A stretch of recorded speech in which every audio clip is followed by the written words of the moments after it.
Praise the sun and moon. For today we are playing RyoZen, a game about gathering moonshard and appeasing the radiant phoenix.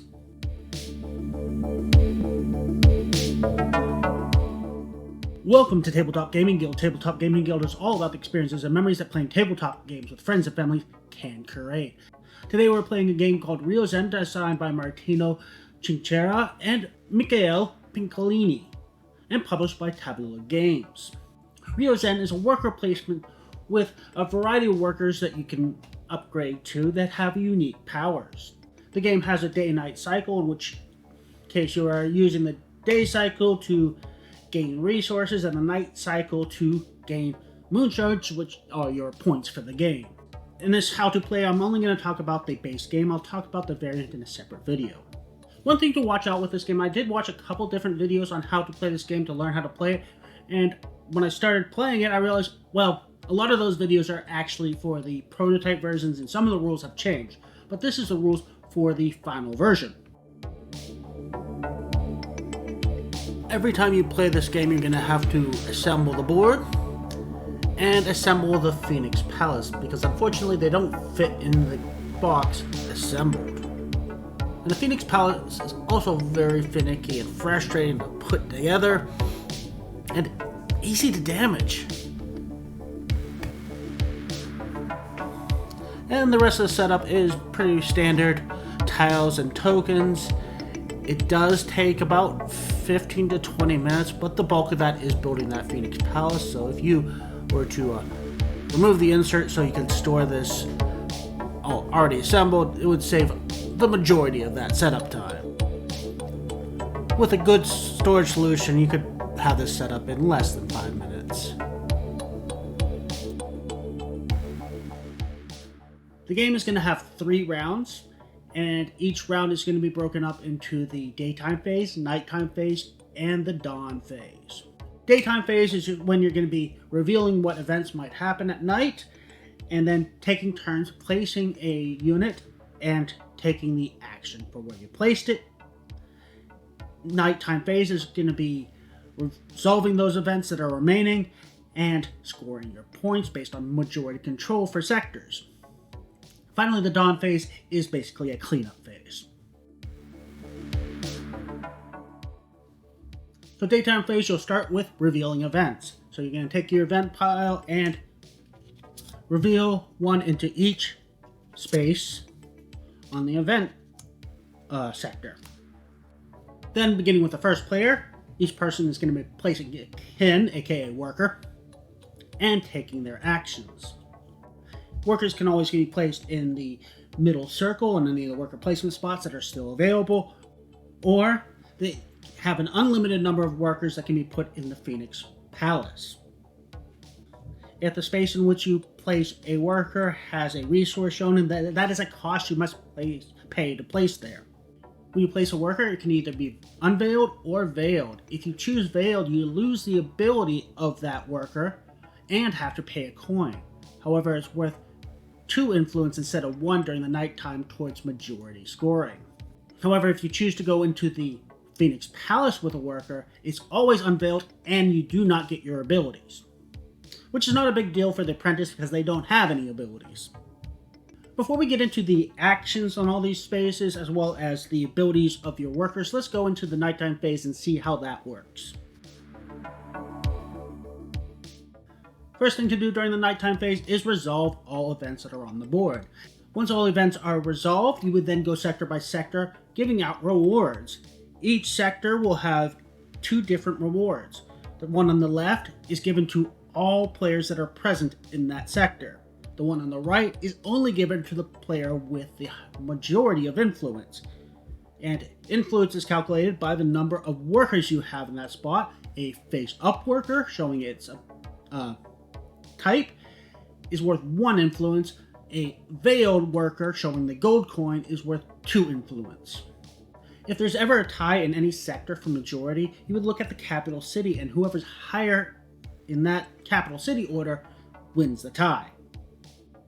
While all the city sectors are relatively the same, solving the nighttime effects of the Phoenix Palace is different than the other sectors. Each player with at least 1 worker or kin in that location will get 1 point per kin, and no matter how many people they have, as long as they have at least one, they will get 1 moon shard. The person with majority will get the first player for the next round. Do not change the order of the capital city. That has no impact on turn order other than its initial placement. Finally, we're into the dawn phase. If it's a third round already, then you're going to endgame, but otherwise you're retrieving all your workers and getting ready for the next round. At the end of the third round, you'll be going into final scoring, which I'll warn is different than the rules shown in the prototype version that's in many how-to-play videos. First, you will give a moon shard to the person who ends the game with the first player token. Then you will score for your moon shards. If you have a set of 3 of the same kind, it's worth 9 points. 3 different is worth 6, and any singles are worth 1. Any resources left are worth 3 points for every set of 3. However, if you have a remainder, so if you have like 5, you're only getting 3 points. The 2 remainder is worth nothing. At that point, whoever has the most points wins the game, with tiebreakers being determined by their order in the capital city. If you place a worker in the gate, you're going to get 1 lantern and discard one of these event cards. Typically, you're going to want to discard the one that's the worst for you. You'll notice that there's only 2 worker placement spots in the gate, but that doesn't mean that you can only remove 2 of the events. We'll get into how you can remove the rest when we talk about the Phoenix Palace and worker abilities. At the capital, you get 2 scrolls, and you take your token and put it all the way to the top, sliding everyone else down.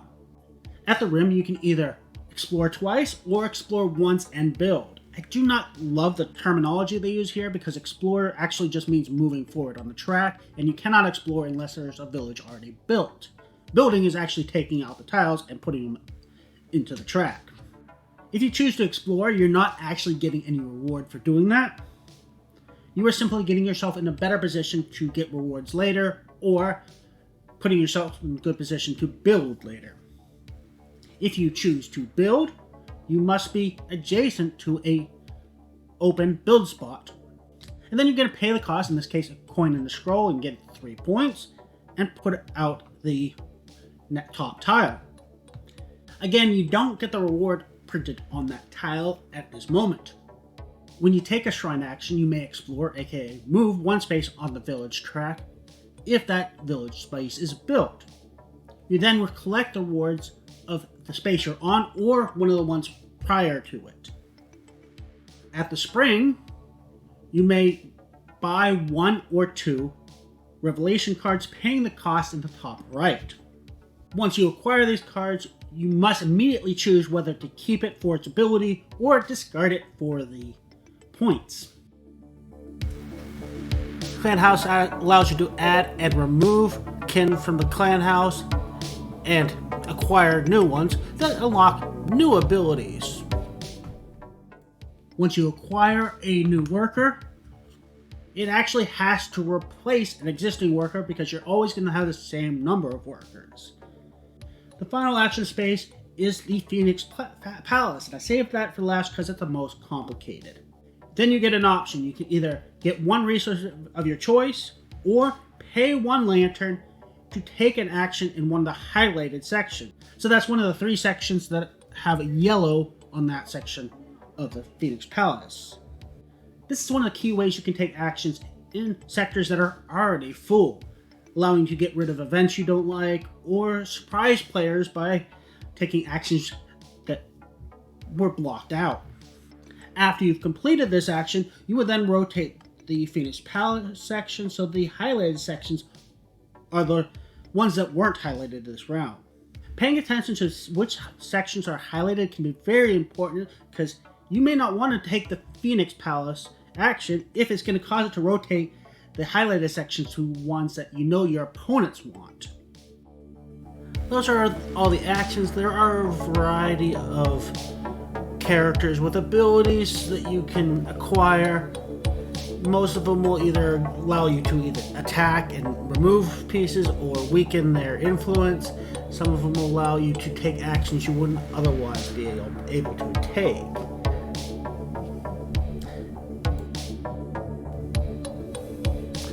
There's also a wide variety of tiles you can discover when building in the village that mostly will give you extra resources, and some of them will give you special abilities or even cause you to score.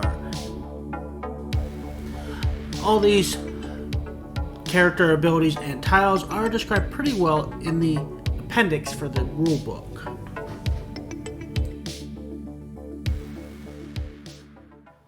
So, as for my thoughts on the game, first let's talk about production. I think the game looks real nice, but it is a pain to put together, especially this Phoenix Palace. It does not want to go together, and if I keep taking it apart, putting it back together, it's going to get damaged very quickly. So most likely I'm just going to glue it or keep it just permanently together. The only problem with that is now you can't reverse for the variant. Simple solution is you can have the symbols on the outside at all times and just ignore them if you're not playing the variant. As far as the worker placement, I love worker placement in general, and I did like the twist that they have here of having the workers with the various powers. While I think some of them are better than others, which one is actually better is actually dependent on the flow of the game and what's happened and what people are like focusing on in that particular game. That does mean that, you know, in certain games, if you come up with the ones that aren't particularly useful, they may end up just staying there and nobody will buy any more people.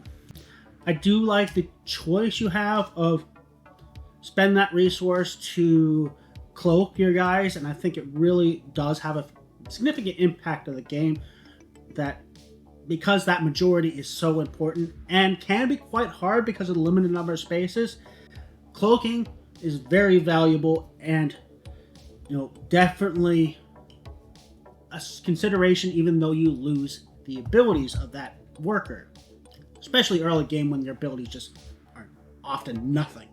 Building your village, I'm not 100% sold on.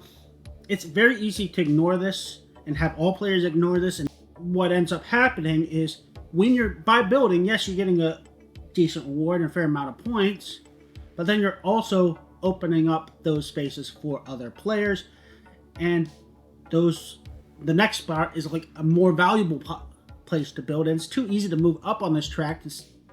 You can't really block people very easily. With that said, it does significantly change the game, because if you're not building this, resources are very limited. This is your primary. This city track is one of the best ways to get resources. The revelation cards are also really cool. Some of them have really cool powers.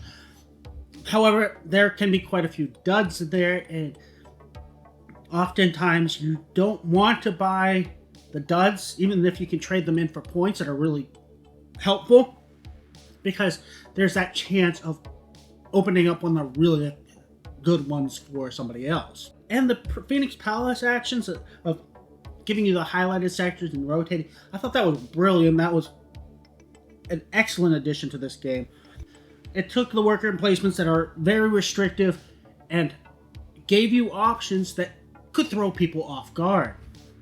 Overall, I loved every sector and what it did, and you'd think I'd love the game, but it fell a little flat for me, just because while I did, in concept, love everything that they had in this game, there was a lot of tweaking that could have been done, just to maybe simplify it a little bit, balance it a little better. So while I did really enjoy this game, and there was so much of it that I really thought was great, it's a little bit disappointing, because what could have been a really amazing game ending up being a little bit flat and just a good game. It's still a good game, but it could have been better.